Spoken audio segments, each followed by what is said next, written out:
Support comes from the Missouri Forest Products Association.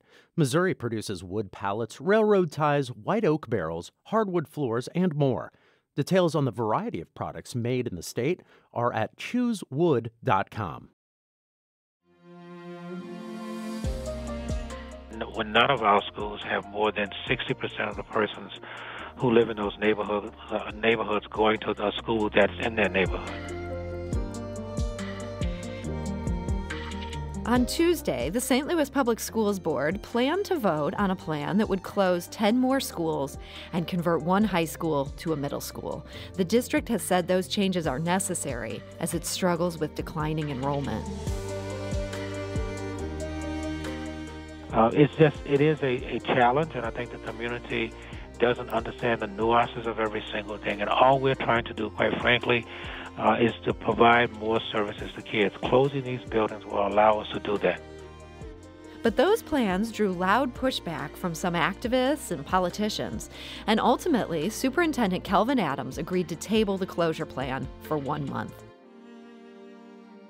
Is this just an idea? Is this something you're thinking about? Are you telling me that you're going to build properties, build homes in this neighborhood? But when is that going to happen? When is the shovel going to hit the ground? What are you projecting will happen after that point in time? If you're going to build 5 houses, that's not going to change anything in terms of the population coming to support that school. I'm Sarah Fensky. This is St. Louis on the Air. Superintendent Adams, welcome. Thank you very much for the invitation. Good afternoon, everyone. So many people protesting these closures say they were caught off guard by this plan, but you've been talking about this now for more than a year. Was it frustrating to see the suggestion that this was somehow news? I don't know if the word frustration was the right word, but I do think it was a little concerning that the community had not listened to what we were trying to say. What we have been saying for a number of years, not just 1 year, but a number of years, that the population of the city has declined, and as a result of that, the resource alignment has to take place. So I won't use the word frustration, but I do think I was concerned that our persons were responding for the very first time. Do you think parents were aware of this up until this point, even if some politicians and activists say they hadn't been? I think because we did not necessarily put the names of the schools out, we talked about the criteria that was necessary. I think we made a leap that people would understand that if the enrollment of a school was low, that their school would likely be part of the conversation. So I think parents were a little bit more informed than the community may have been because their faculties and staffs and administration, I am positive, had some conversation prior to that time. Okay. I want to talk a little bit about the philosophy behind closing these schools. We feel like, we're told time and again, neighborhood schools are a good thing. It's nice to have something right in your neighborhood, not have to hop on a bus. Why are fewer schools actually a better thing as far as the St. Louis public schools are concerned?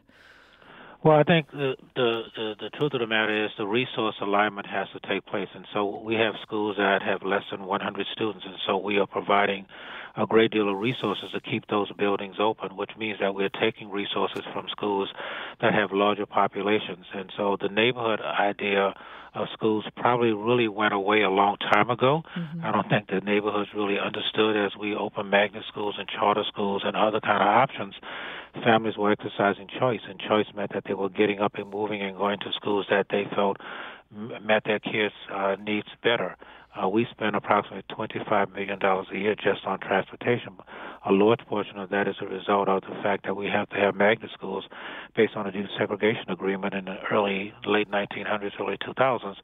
And so that is the notion of neighborhood schools really exist in some senses, but those schools are really impacted by families making choices to move away from those neighborhoods. I think what we're indicating right now is when none of our schools have more than 60% of the persons who live in those neighborhoods going to a school that's in their neighborhood.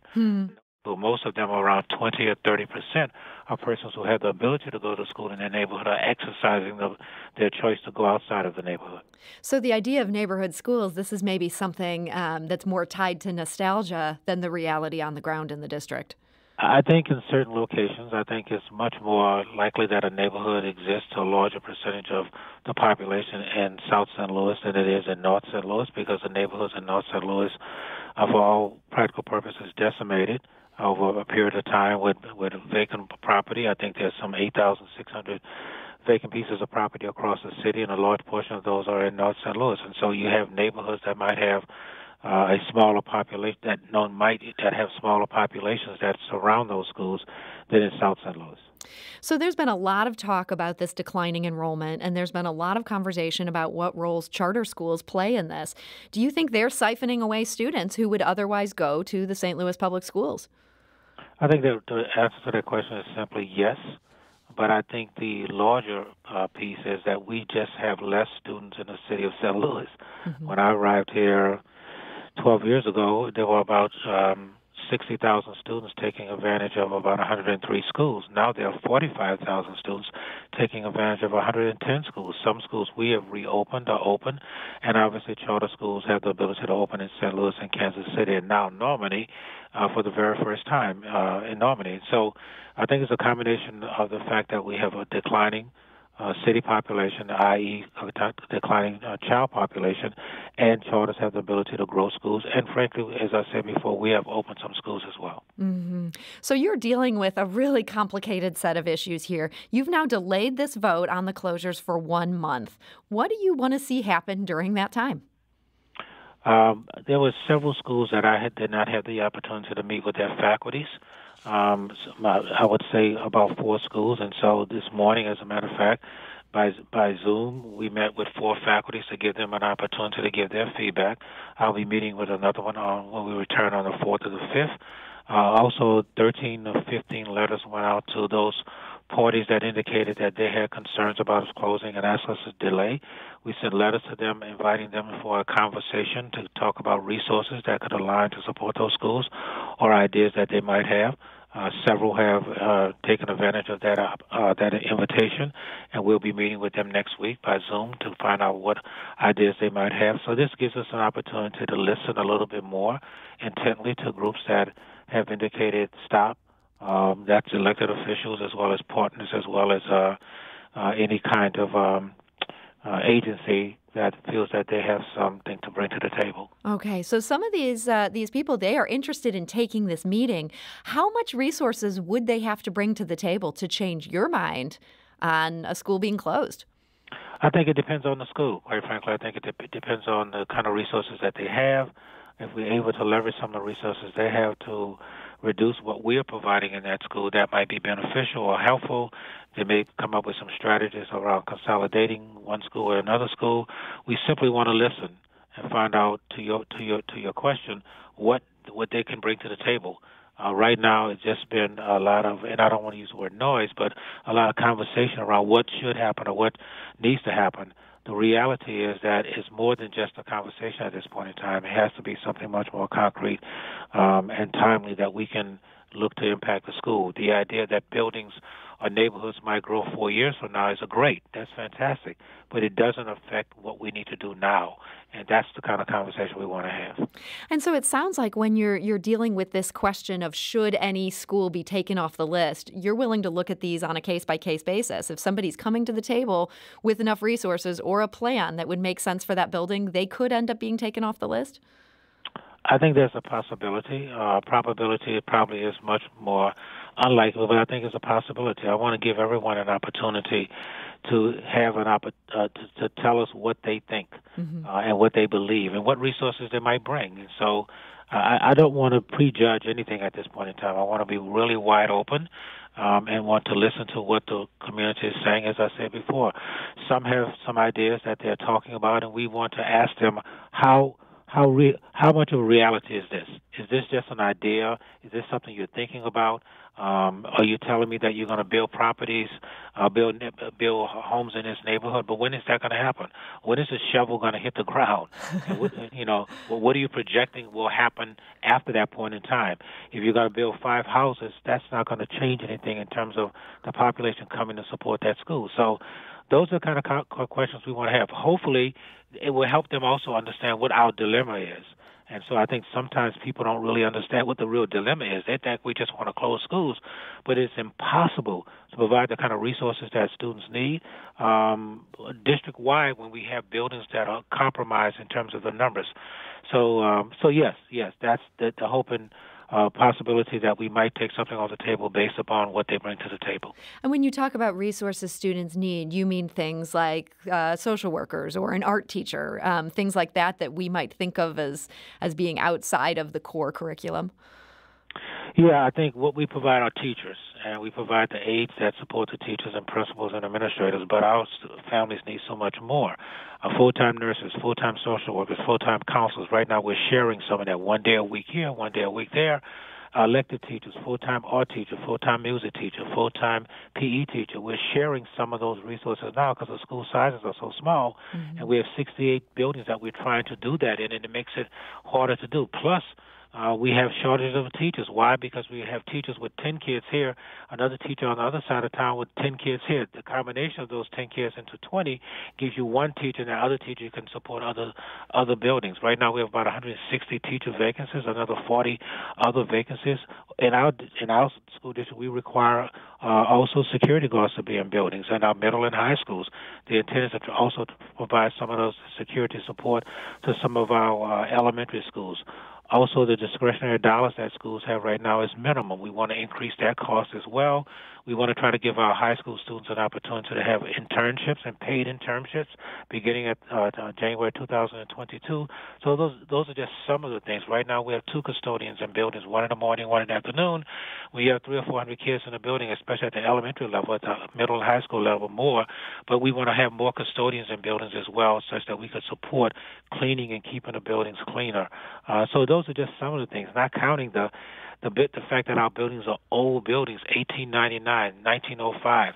And so those buildings, if you know anything about an old home, needs to be upkept on a regular basis. And so dollars need to be poured to address some of those kinds of things. We did lead abatement for all of our buildings last year, and we do this every 2 years. And so we have to change our water fountains. And I could go on and on and on about it's the a lot. I mean, this is there's so much that goes into each of these buildings. Yeah. And so when you think about 68 buildings doing that, imagine taking care of 68 buildings that are old buildings. We have some buildings that were less than 20 or 30 years old, but that's a handful of buildings. So it is a challenge, and I think the community doesn't understand the nuances of every single thing. And all we're trying to do, quite frankly, is to provide more services to kids. Closing these buildings will allow us to do that. That's really what this is about at the end of the day. I think the conversation has been so much around the closing piece that we have not really talked about it. The public really hasn't understood that at the end of the day, we want to provide more services to the schools that are open. And when the kids move to other schools, they'll get more services. You mentioned that you met with the faculties of 4 different schools, I believe, this morning on Zoom. Does the faculty, did they get this? Do they understand the benefits that could come from this consolidation? I think you get it's a different perspective for every single school. To answer the question, yes, they do.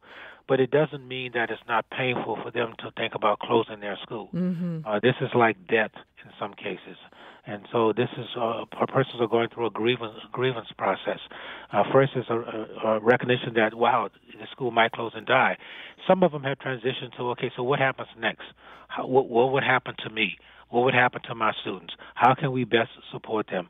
And so the initial shock of it was, wow, my school is closing. I've been here 33 years. Now what am I going to do? How can I support kids? Yes, the answer to the question is I think they are getting more aligned with what might happen. I think initially it was a shock, but now they understand it's a real possibility, and they are pivoting to finding out what about me and what about them. So the St. Louis Board of Aldermen, they voted 19-1 on a resolution opposing these closures. Has anyone on the board followed up with you since that vote? They received a letter on Tuesday to the board of the board president, as well as selected board members who were part of the education committee, did receive a letter from me. I did speak to the board, the president, on Wednesday morning. Made him aware a letter will be coming. He received a letter. I have not received anything yet from any of the older persons yet, but I do expect that next week I will be meeting with some of them based upon what I've understood that they want to meet. but I haven't got anything official yet. All right. So you're willing to meet with them, and you think they'll take you up on that. We're going to be getting a new mayor this spring, ready or not. Mayor Cruson says she's not going to run for re-election. What's one tangible step the mayor could take to help the St. Louis Public Schools going forward? I really think it's really simple, and I think that's just a conversation around public education in the city of St. Louis with a holistic plan. Unlike many mayors in the state of Missouri, only two, Kansas City and St. Louis, has to deal with the notion of the traditional public schools and charter schools. So I think what has happened in the past has been a lack of a coordinated plan, which I think folds into this notion of neighborhood revitalization as well. The truth of the matter is the district has not necessarily been at the table for some of the kind of conversations that have been taking place, and charters as well. So I think it would make sense to have the district at the table when you're the third largest employer in the city, and you have a $300 million budget. It makes sense for that to take place. And you want to be at that table? Well, I think the leadership of the district needs to be at the table. I personally don't need to be there, but the board needs to be there. You have enough on your plate. The board needs to be there. I mean, to have conversations with parties at the table. And don't get me wrong, the mayor has been at the table on certain selected things. I'm talking about a holistic plan that's well coordinated and articulated on a regular basis. That's what I'm talking about. This mayor has been willing to meet and talk about certain matters that affect students, and the mayor has appointed someone over children that I meet with and talk to every single week. But I am not, and we deal with the problem-solving issue. I'm talking about the much more strategic piece that has to do with location of buildings and all of those kinds of things, which I think has sorely been missing holistically in the city. Well, St. Louis Public Schools Superintendent Kelvin Adams, I want to thank you so much for joining us today and wish you the best of luck as you deal with so many big issues going forward. Sounds good. Thank you very much, and thank you to your audience for listening. This is St. Louis on the Air on St. Louis Public Radio, 90.7 KWMU.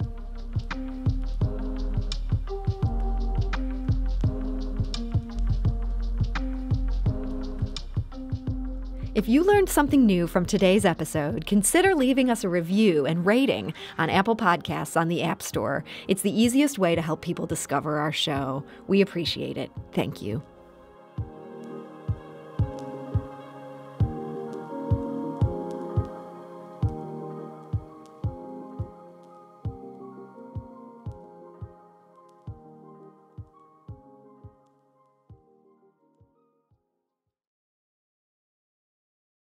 Support comes from Missouri Forest Products Association, committed to sustainable and sound conservation of the state's forests, which support more than 41,000 Missouri jobs, resulting in a $10 billion industry.